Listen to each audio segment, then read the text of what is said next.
Alright guys, what's going on? Thank you for tuning into the video. This is going to be the first of maybe a series where I try to explain how you guys can use these different modes and expanding your vocabulary towards building a better solo when you're jamming with your buddies in your lawyer garage rock band. And as much as I've had fun doing that kind of thing, I figured I could probably teach you guys a couple things here and there. So what I want to talk about specifically today is the Dorian mode. Now, I know there's always a lot of confusion on forums and on YouTube channels and Facebook and Instagram about what is a mode and how do you use a mode, and what I'm going to try and do is make that a little bit more simple for you, so you're not too bogged down when you're playing live and you got to think, oh my god, what's this stinking mode? I can't think of the mode that we're jamming in right now. So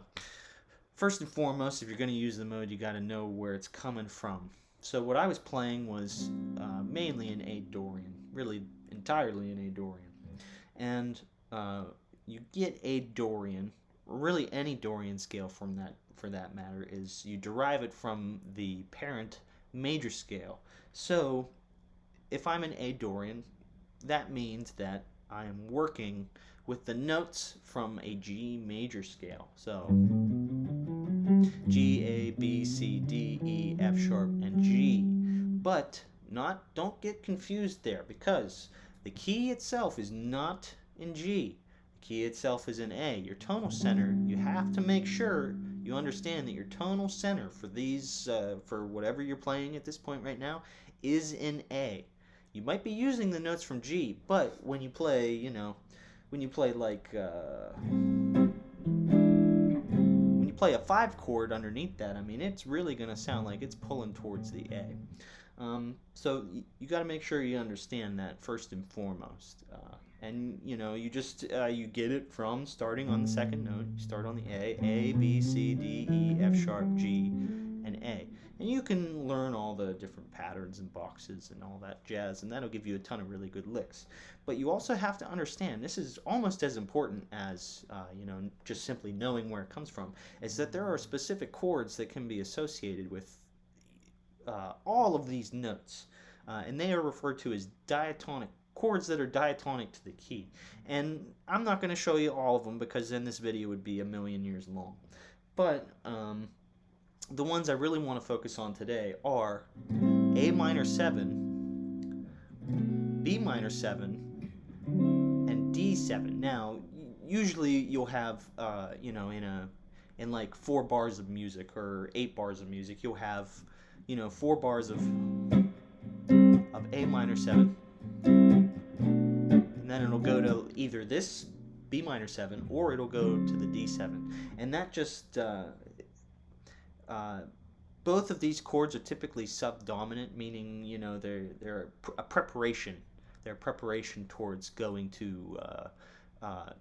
towards the dominant chord in a key. But in this case, you're playing 2 of them right after one another, so there's not really anything pulling anywhere. So you can just kind of exist on these 2 chords, and you also be able to, because there's no harmonic tension really between the 2 chords.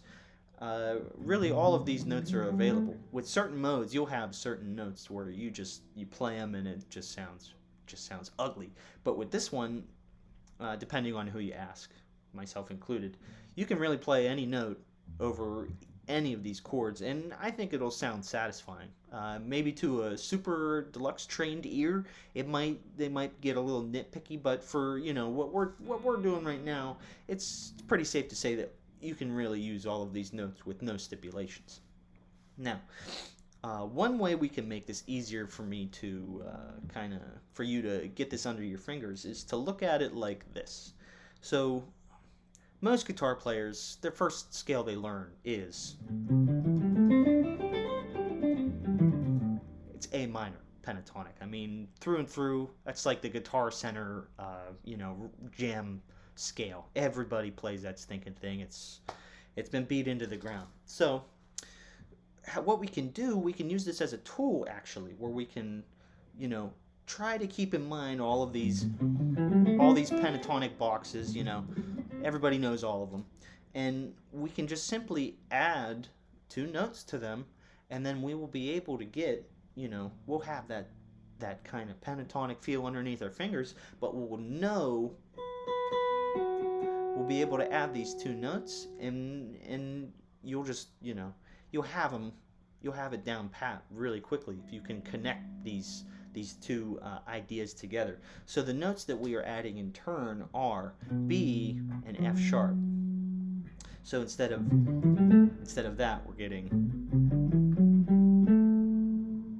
we're just adding in these 2 notes, and it really brings out this Dorian sound, specifically the F sharp when played with the A, because